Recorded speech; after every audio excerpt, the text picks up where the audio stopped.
नमस्कार. आज आपण बोलूया इमोशनली अनअवेलेबल पार्टनरला.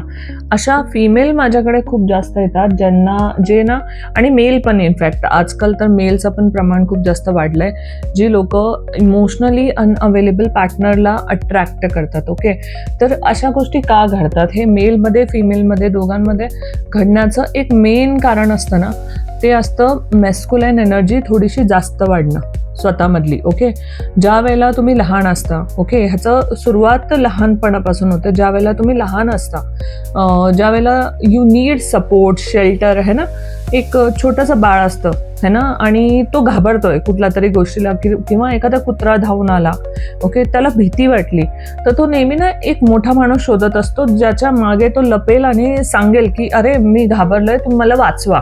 ठीक आहे, बिकॉज हे नॅचरल टेंडन्सी आहे, ओके, लहान मुलांची, की मोठं कोणीतरी असायला पाहिजे जो आपल्याला प्रोटेक्ट करेल, जो आपल्याला सेव्ह करेल, जो आपल्याला शेल्टर देईल, ओके, किंवा मदत करेल असं. तर काय होतं बऱ्याच वेळेला फिमेलच्या बाबतीत तरी मी खूप जास्त पाहिलंय की ना, इफ इन केस त्यांच्या घरामध्ये मेल अवेलेबल नसेल किंवा फादर फिगर अवेलेबल नसेल लहानपणी, ते जे प्रोटेक्शन, केअर, लव्ह तिला भेटायला पाहिजे ते नाही भेटलं, तर हळूहळू ना ती मुलगी जशी अशी मोठी होते. ऑफकोर्स आधी तर फेमिनाईन एनर्जी प्रत्येकामध्ये असतेच, बॅलन्स असते, ठीक आहे, पण हळूहळू काय होतं, जेव्हा तुम्हाला ते भेटत नाही ना जे तुम्हाला हवं आहे, जे प्रोटेक्शन ज्या वेळेला ते नाही भेटत ना, तर माणूस खूप जास्त अट्रॅक्ट करतं अशा एनर्जीजला, ओके, जे इमोशनली अनअवेलेबल आहे, ज्यांच्यामधली फेमिनाईन एनर्जी थोडी वाढलेली आहे. ठीक आहे, तर आणि हे स्वतःची मॅस्क्युलाइन एनर्जी वाढून ठेवतात, ओके, या फिमेल, आणि स्वतःचे कुठेतरी फादर बनतात, स्वतःला प्रोटेक्ट करण्यासाठी नेहमी म्हणजे ना हे असतात. मग अशा वेळेला काय होतं की त्या प्रेमाच्या शोधात, म्हणजे इमोशनली दे नीड समवन, त्या आहे ना शोधात असतात तशा पार्टनरच्या, जे इमोशनली जो ब्लॉक आहे, जो एम्प्टीनेस आहे तो भरेल. ओके, बट असं होतं काही वेळानंतर, काळांतरानंतर ते बघतात की रिपीट पॅटर्न होतंय एखाद्या गोष्टीचं, जे आहे इमोशनल अनअवेलेबल पार्टनर चूज करणं. म्हणजे बेसिकली त्यांना नको असतं ते, पण अननोईंगली ह्यांनी काय केलेलं आहे, त्या फिमेलनी त्यांच्यामधली मॅस्क्युलाइन एनर्जी खूप जास्त वाढवलेली आहे. ठीक आहे, त्या लहानपणापासून प्रोटेक्टेड राहतात, स्वतःला प्रोटेक्ट करून ठेवतात, डिस्टन्स ठेवतात निगेटिव्ह गोष्टीपासून, निगेटिव्ह लोकांपासून म्हणा, है ना. तर हळूहळू हळूहळू हे ना एक शिल्ड, एक कवर बनून जातं अननोईंगली. त्यांना माहिती नाही आहे, ठीक आहे, की एक्झॅक्टली काय चालू आहे, पण त्यांना दे बिकम मॅस्क्युलाइन किंवा अल्फा वुमन ज्यांना म्हणतात ना, तशा टाईपच्या बनतात. ओके, थोडा रूड आणि थोडा स्टबन, ॲडजस्टमेंट करणं आवडत नाही, माझ्या हिशोबाने सगळं चालायला पाहिजे, त्या बॅलन्स करायला विसरतात. युनिवर्स आपल्याला ना प्रत्येक गोष्ट बॅलन्समध्ये देतो. आपल्यामध्ये, प्रत्येक स्त्रीमध्ये, पुरुषामध्ये फेमिनाईन एनर्जी, मॅस्क्युलाइन एनर्जी ऑलरेडी आहे, ज्याला आपण इडा पिंगळा नाडी म्हणतो, है ना. लेफ्ट साईड असते ती फेमिनाईन असते, राईट साईड असते ती मॅस्क्युलाइन असते. ओके, तुम्ही जर श्वासोश्वास पण घेताना तुम्ही चेक केलं ना, तुमचं आत्ता कुठली एनर्जी ॲक्टिवेट आहे ते तुम्हाला कळेल. ओके, लेफ्ट साईडनी जर श्वासोश्वास चालू असेल तर फेमिनाईन एनर्जी ॲक्टिव्ह आहे, त्यावेळेला तुम्ही इमोशनल असता, सेन्सिटिव्ह असता, पण त्यावेळेला तुमचं सिक्स सेन्स खूप जास्त ॲक्टिव्ह असतं. ओके, त्यावेळेला तुम्ही मॅनिफेस्ट करू शकता. आणि ज्यावेळेला तुमचं राईट ब्रेन ॲक्टिव्ह असतं किंवा राईट साईड ॲक्टिव्ह असते, त्याने श्वासोश्वास घेताय तुम्ही, त्यावेळेला तुम्ही ॲक्शन करता. ठीक आहे, बिकॉज मॅस्क्युलाइन एनर्जी ॲक्शन दाखवतं. ओके, की ॲक्शन करू शकतो आपण, काम करू शकतो आपण, है ना. त्यावेळेला उठून तुम्हाला काहीतरी प्रोडक्टिव्ह करायला पाहिजे, ते सुरू करताल तर ते नेहमी कम्प्लीट होईल, फुलफिल होईल. ठीक आहे, अशा टाईपचं असतं. पण ह्याच्यामध्ये काय होतं, त्या फेमिनाईन, ते जे फिमेल आहे, त्या आपल्यातलं मॅस्क्युलाइन एनर्जी इतकी जास्त वाढवतात, त्यामुळे त्या थोडंसं अडचणीत येतात आणि इमोशनली अनअवेलेबल पर्सनला अट्रॅक्ट करतात.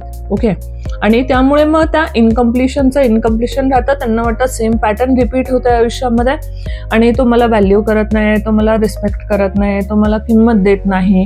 ओके, किंवा त्याला गरज असेल तेव्हा येतो, त्याला गरज नसेल तेव्हा गायब होतो. आणि आजकाल ह्या गोष्टी खूप वाढल्यात, बिकॉज आत्ताच्या जनरेशनमध्ये जसं बघते ना मी, की पॅरेंट्स दोघं पण कामाला वगैरे जातात. ओके, अवेलेबल असला फादर फिगर त्यांच्या घरामध्ये, तरी पण पहिलं काय व्हायचं, आजी आजोबा असायचे, जर फादर नाही आहेत ते लोक कामाला गेले तरी पण आजी आजोबा थोडंसं पॅम्पर करायचे किंवा त्या गोष्टी कम्प्लीट व्हायच्या मुलांच्या. पण आता तसं होत नाही, बिकॉज न्यूट्रल फॅमिलीमुळे ना ते वाला सपोर्ट ते सगळं त्यांना भेटत नाहीये, ठीक आहे, मुलांना. आणि ते मग अशा ठिकाणी भटकतात आणि त्यांना कळत पण नाही, ते अननोईंगली चुकीच्या माणसांना अट्रॅक्ट करतायत. ओके, आहे माझ्याकडे एक मुलगी, म्हणजे जस्ट 2003ची आहे ती, आणि सेम प्रॉब्लेम आहे. फॅमिली मेंबर्स आहेत पण त्या प्रकारे त्याचं अटॅचमेंट नाही आहे कोणाबरोबर, आणि she is very desperate. She is only 2003 born. Okay, खूप जास्त वय नाही आहे तिचं, आणि एव्हरी टाइम ती कोणत्या तरी मुलाला भेटते. म्हणजे कालच मी भेटले, आज मला फ्युचर विचारते ती त्या मुलाबद्दल. आणि अशी मुलं अट्रॅक्ट करते ना ती, जे अल्टिमेटली तिला हर्टच करणार आहे, अल्टिमेटली तिला म्हणजे ना त्रासच देणार आहेत. ओके, अननोईंगली, तिला नाही माहिती. ओके, आता न्यूमरोलॉजीमुळे किंवा बाकीच्या गोष्टीमुळे, टॅरो कार्डमुळे आम्हाला कळतं की अरे हा पर्सन तुझ्यासाठी बरोबर नाही आहे, ठीक आहे. पण हे कंटिन्युअसली 3 ते 4 वेळा झाले.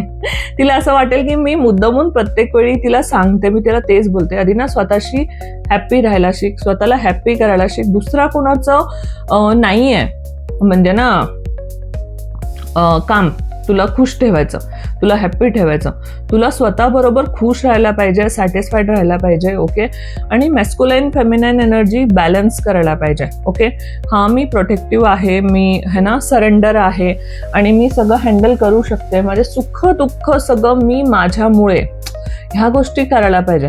जर तुम्ही ब्लेम करत राहिला ना मागच्या गोष्टींना किंवा है ना पास्टला तुमच्या, तर मग तुम्ही पुढे नाही जाणार कधीच. ओके, आणि तुमची ती एनर्जी डिसबॅलन्स होणार. ओके, अननोईंगली आपण जेव्हा ब्लेम करतो ना की माझ्या पॅरेंट्समुळे असं झालं, माझ्या पास्टमुळे असं झालं, त्यावेळेला तुम्ही तुमचं मॅस्क्युलाईन एनर्जी डिस्टर्ब करताय.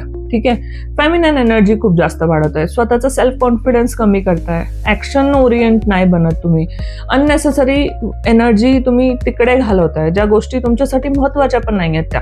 ठीक आहे, सो ह्या गोष्टींना थोडंसं ना अवेअरनेसनी बघायला पाहिजे, आणि हळूहळू तुम्हाला असं दिसेल की है ना गोष्टी थोडा बेटर होत आहेत, बॅलन्स होत आहे. पहिलं ना खुश राहायला शिका, स्वतःला खुश ठेवायला शिका. ठीक आहे, ह्याच्यासाठी बेस्ट मी सांगत असते लोकांना, पहिलं ना मिररमध्ये बघा. ओके, आणि टॉक विथ युअर सेल्फ की है ना तू खूप बेस्ट आहेस. मी आधी पण खूप व्हिडिओमध्ये सांगितले, आणि मिरर टेक्निक अमेझिंग आहे, अमेझिंगली वर्क करते. तर हे नक्की सगळ्यांना करून बघायला पाहिजे, आणि म्हणायला पाहिजे की तू बेस्ट आहे, तू सगळं करू शकतो, तू स्वतःला खुश ठेवू शकतो. तू पहिलं ना ॲक्सेप्ट करा की माझ्यामुळे गोष्टी होतात. ओके, कोणी येऊन माझ्यासाठी वाईट नाही केलेलं, कोणी येऊन माझ्यासाठी चांगलं नाही करणार आहे, जे करणार आहे मी माझं करणार आहे. ओके, बिकॉज जन्मताच आपण त्या कॉर्ड बरोबर कट होतो ना जेव्हा आईच्या, त्यावेळेला तुम्ही एक इंडिव्हिज्युअल पर्सन बनता. देवाने तुम्हाला सगळी शक्ती ताकद ऑलरेडी दिलेली आहे, फक्त आपण ते विसरतो, आपल्या ते डोक्यात राहत नाही, आपल्या ते लक्षात राहत नाही, आणि आपण इथे तिथे ना सहारा शोधत राहतो. ओके, तर आपल्याला एक सेल्फ इंडिपेंडंट ना कॉन्फिडेंट मॅस्क्युलाईन आणि फेमिनाईन एनर्जी बॅलन्स करणारा माणूस बनायचा आहे. ठीक आहे, मेल असू द्या फिमेल असू द्या, अदरवाईज तुम्ही असं चुकीच्या एनर्जी नेहमी अट्रॅक्ट करत राहणार. ओके, आयुष्यामध्ये. So we have to be careful या गोष्टींना घेऊन की आपण काय विचार करतो आणि कुठल्या फ्रिक्वेन्सीमध्ये त्याच फ्रिक्वेन्सीची एनर्जी आपण अट्रॅक्ट करणार आहे. बेसिकली हा एकदम सिम्पल लॉजिक आहे. ठीक आहे, हां पास्ट कुठेतरी कारणीभूत असतं, पण तुम्ही ते लेट गो केलं, तो कॉर्ड कट केला की ते गोष्ट तुम्हाला त्रास नाही देणार.